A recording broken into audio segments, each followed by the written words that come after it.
తెలివైన గుడ్లగూబ. ఒకప్పుడు ఒక సుందరమైన అడవిలో ఒక తెలివైన గుడ్లగూబ ఉండేది. దాని పేరు శుకుడు. శుకునికి పెద్ద పెద్ద కళ్ళుండేవి.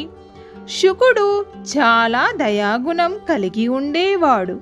శుకునికి ఉన్న జ్ఞానం మరియు దయాగుణం వల్ల అందరూ శుకుడిని గౌరవించేవారు. శుకుడు ఒక పొడవైన పెద్దదైన అందమైన చెట్టుపైన నివాసం ఉండేవాడు. ఒకరోజు శుకుడు ఉదయం నిద్రలేవగానే చెట్టు కింద జంతువుల కోలాహలం వినబడింది. అడవిలోని జంతువులన్నీ ఒకదానితో ఒకటి వాదిస్తూ చాలా కష్టంలో ఉన్నట్లు కనిపించాయి.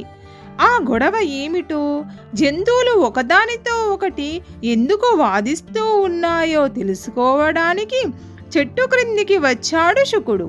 మీరందరూ ఎందుకు ఇలా కలత చెందుతున్నారు? మీకు ఏం కష్టం వచ్చిందో చెప్పండి అని శుకుడు జంతువులను అడిగాడు.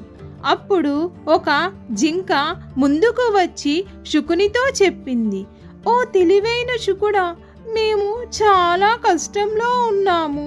మా అడవిలో ప్రవహించే నది ఎండిపోయింది. ఎందుకలా నది ఎండిపోయిందో మాకు తెలియదు. నీరు లేకుండా మేము ఉండలేము అని చాలా బాధగా జింక శుకునితో అన్నది. శుకుడు కొద్దిసేపు ఆలోచించి, ఇలాంటి సమయంలోనే మనము ప్రశాంతంగా ఉండాలి. మనమందరము కలిసి ఈ సమస్యకు పరిష్కారం కనుగొనాలి అని శుకుడు సమాధానం చెప్పాడు జంతువులన్నింటికి. శుకుడు అడవిలోని జంతువులన్నింటితో ఒక సమావేశం ఏర్పాటు చేశాడు. శుకుడు ఒక పథకాన్ని రూపొందించాడు. ఏనుగులు తమ బలమైన తొండాలతో నీళ్ళజాడ వెతకడానికి పెద్ద పెద్ద గుంటలు తవ్వాలి. పక్షులు దూరంగా ఎగురుతూ నీటి జాడలను పసిగట్టాలి.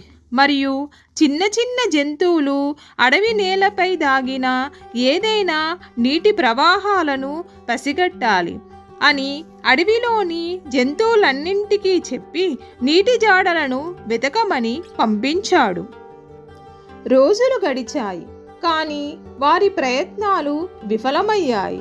జంతువులు నమ్మకం కోల్పోవడం ప్రారంభించాయి. వారి నిరాశను గమనించిన శుకుడు నది పొడిబారిన పటాలపై మరింత జాగ్రత్తగా పరిశీలించాలని నిర్ణయించాడు.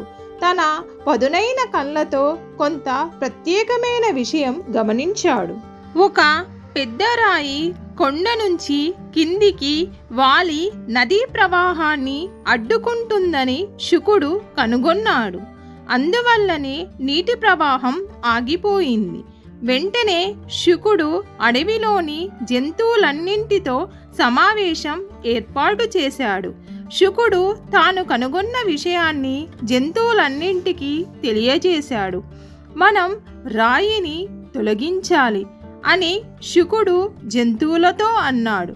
కానీ ఈ రాయిని తొలగించడం అనేది ఏ ఒక్క జంతువుతో సాధ్యం కాని పని. ఈ రాయిని తొలగించాలంటే మనమందరము కలిసి పనిచేయాల్సి ఉంటుంది.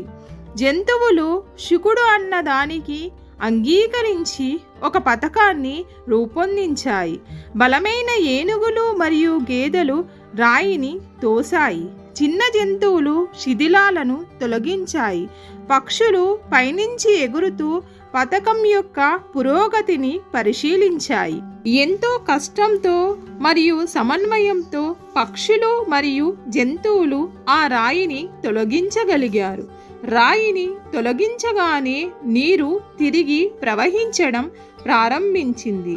నది తిరిగి రావటం వల్ల అడవి సంతోషం మరియు ఆనందంతో నిండిపోయింది. జంతువులు ఎంతో సంతోషంతో తాము సాధించిన విజయాన్ని జరుపుకున్నాయి. శుకుని జ్ఞానం మరియు మార్గనిర్దేశకతకు అడవిలోని జంతువులన్నీ శుకునికి కృతజ్ఞతలు తెలియజేశాయి. శుకుడు అన్ని జంతువులను సమకూర్చి, ఇవాళ మనం ఒక విలువైన పాఠం నేర్చుకున్నాము.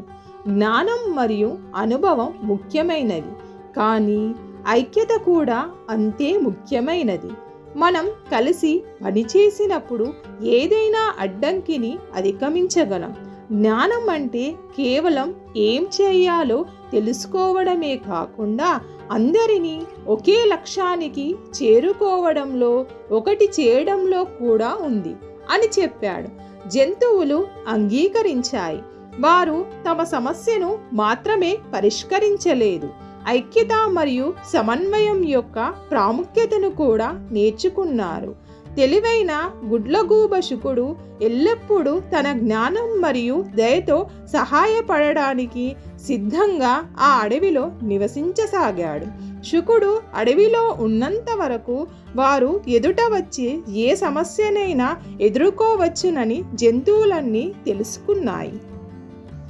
మీకు ఈ కథ నచ్చినట్లయితే లైక్ చేయండి, మీ ఫ్రెండ్స్కి షేర్ చేయండి. మరిన్ని కథల కోసం కథా సమయాన్ని సబ్స్క్రైబ్ చేయండి.